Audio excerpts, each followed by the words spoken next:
यहाँ पर एक आईसी है PM 6250 और एक PM 6150L। तो इसमें से प्राइमरी कौन सी होगी और सेकेंडरी कौन सी होगी?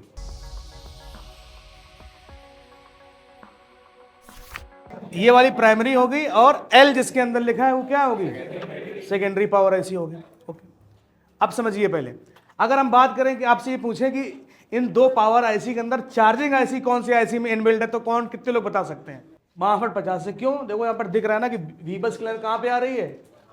इस आईसी पे। तो अगर इस आईसी पे PM वी बस आ रहा है तो इस पे PM ID भी होगा कि नहीं होगा? बताओ पहले, होगा कि नहीं होगा? बताओ पहले। इसी पे क्या USB MID या MID करके यहाँ पर होगा जाके। तो फिलहाल अभी हमारी डेड सेक्शन की बात कर रहे हैं, चार्जिंग तो चल नहीं रही है। ओके, तो यहाँ से जब पावर देंगे तो कहाँ पे आएगा? इस आईसी पे PM 6250, यानी इसी आईसी के अंदर हमारी क्या है?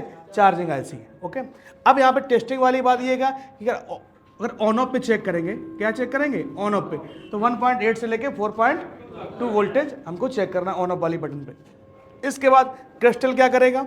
एक तरफ से क्या देगा? 1.8 की सप्लाई और एक तरफ से क्या देगा? फ्रिक्वेंसी बना के देगा। कितना? 19.2 मेगाहर्ट्ज। 26 का है तो 26 मेगाहर्ट्ज, ठीक है। 38 है तो 38, 78 है तो 78 मेगाहर्ट्ज की फ्रिक्वेंसी जनरेट करके देगा। तो अलग अलग फोनों के अंदर अलग अलग क्रिस्टल लगे हुए हैं। ओके, इसके बाद जब ये आईसी है पावर और इसी के अंदर चार्जर इनबिल्ट है, तो VPH कहाँ से बनेगा? इसी से बनेगा ना। तो देखिए यहाँ पर VPH बन रहा है। VPH एक बक कॉइल लगा के, और ये सेकेंडरी पावर आईसी पर पहुंच रही है जिसका नाम है PM 6150L। तो VPH लिखा 4.2। इसके बाद मैंने कंपोनेंट में आपको पढ़ाया था BOB कॉइल, याद है कुछ? याद है कुछ? BOB कॉइल क्या करती थी? जब जरूरत पड़ती थी तब बूस्ट बनाती थी और जब जरूरत पड़ती थी तो बक बनाती थी। तो ये जो पावर आईसी 6150L, यहाँ से जो वोल्टेज निकलेगा, तो यहाँ पर एक लगी है BOB कॉइल। कौन सी लगी है? BOB coil. और यहाँ से जो वोल्टेज निकलेगा BOB, ठीक है, और उसको बोलेंगे VPS, यानी कि वही जो वोल्टेज VPS का है वही वोल्टेज यहाँ पर रहेगा 3.7 से 4.2 वोल्टेज। लेकिन यहाँ पर क्या लिख के आएगा आगे सर्किट में? Voltage regulator BOB। तो ये ध्यान रखिएगा, VPH की जगह अब आपको VREG BOB भी देखने को मिलेगा। मतलब कौन सी लाइन है ये? VPH की लाइन है। और कॉइल की वर्किंग मैंने आपको बताई थी कि जब आवश्यकता पड़ती है तब वो वोल्टेज को बूस्ट कर लेती है और जब जरूरत पड़ती है तो क्या? उसको बक वोल्टेज बना लेती है। तो आगे चल के जो डुअल पावर आईसी का सिस्टम है वहाँ पर क्या देखने को मिलेगा? जो एक आईसी से तो आपको देखने को मिलेगा जिसके अंदर चार्जिंग होगी, उसके अंदर से क्या निकलेगा? VPH। कहाँ जाएगा? दूसरी आईसी पे। और दूसरी आईसी क्या करेगी? उसको बग और वोल्ट निकालेगी। तो ये भी क्या है? VPH, यानी कि पूरे फोन में चलने के लिए आपको VPH नहीं देखने को मिलेगा, वहां लिखा रहेगा VREG BOB वोल्टेज। इतना याद रखना। VPH बना होगा डायग्राम, कॉइल उठा के देख लो एक मिनट। यहां से वोल्ट इन जाएगा, यहां से कॉइल लगी है तो इस साइड से जब वोल्टेज जाएगा तो बनेगा आपका बक वोल्टेज, यहां से आउट होगा। अगर वोल्टेज यहां से ना जाके यहां से जाके ऐसे जाएगा तो क्या बनेगा? BOB voltage. यहां पर देखिए सर्किट में VPH, यहां पे क्या हो रही है? इन हो रही है। अब यहाँ पर दिखा एक कॉइल लगी है और यहाँ पे लिखा है वोल्टेज स्विचिंग बक। अगर इस साइड से वोल्टेज जाके यहाँ से ऐसे आउट होगा और यहाँ पे लिखा है VREG BOB वोल्टेज, यानी ये क्या? VPH। इस साइड से अगर वोल्टेज जाएगा, क्योंकि वोल्टेज कहाँ से आ रहा है? दूसरी आईसी से। यहाँ से वोल्ट इन हुआ, यहाँ से क्या बनाएगा? ऐसे आके ऐसे आउट होगा तो बनेगा आपका बक।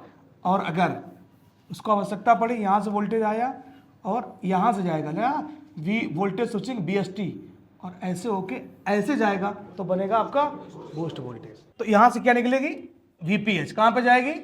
सेकेंडरी पावर आईसी पे। और सेकेंडरी पावर आईसी से क्या बनेगा? BOB कॉइल लगा के यहां से वोल्टेज निकलेगा जिसका नाम होगा VPH, और इसका नाम क्या होगा? VREG BOB voltage. और कितना होगा? 3.7 से 4.2 वोल्टेज। तो जहां पे डुअल पावर आईसी या ट्रिपल पावर आईसी है वहां पर VPH का नाम बदल के क्या हो जाता है? VREG BOB। इतना याद रखना ट्रेसिंग करने के लिए। ओके, इसके बाद इस आईसी के अंदर क्या पावर भी है। तो पावर आईसी का काम क्या होता है? कि बक वोल्टेज को निकालना और LDO वोल्टेज को निकालना, यही तो सीखे हम लोग। तो यहाँ पर देखिएगा कि एक कॉइल लगा के एक वोल्टेज निकाला जा रहा है CPU और UFS के लिए, और S1A लिखा है, तो यानी कि स्विचिंग नंबर 1A। A का मतलब A आईसी, और ये आईसी कौन सी है? B। तो यहां पर भी देखने को मिलेगा S1B।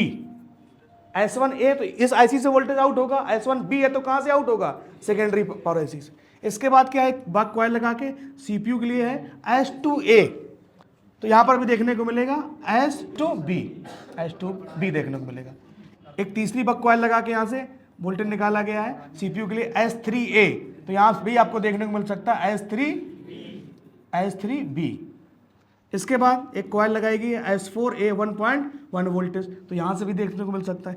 एक कॉइल है किसके लिए, हाई एलडीओ के लिए। अब ये जो दूसरी आईसी उसके अंदर से MLDO यानी कि LLDO, लो एलडीओ की सप्लाई इससे निकलेगी और हाई एलडीओ सप्लाई किससे निकलेगी, मेन पावर आईसी से। सेकेंडरीज क्या निकलेगी, लो एलडीओ की। इसके बाद कंट्रोलिंग के लिए आपके क्या दिया गया है, डेटा क्लॉक डेटा यानी कि कौन सी है,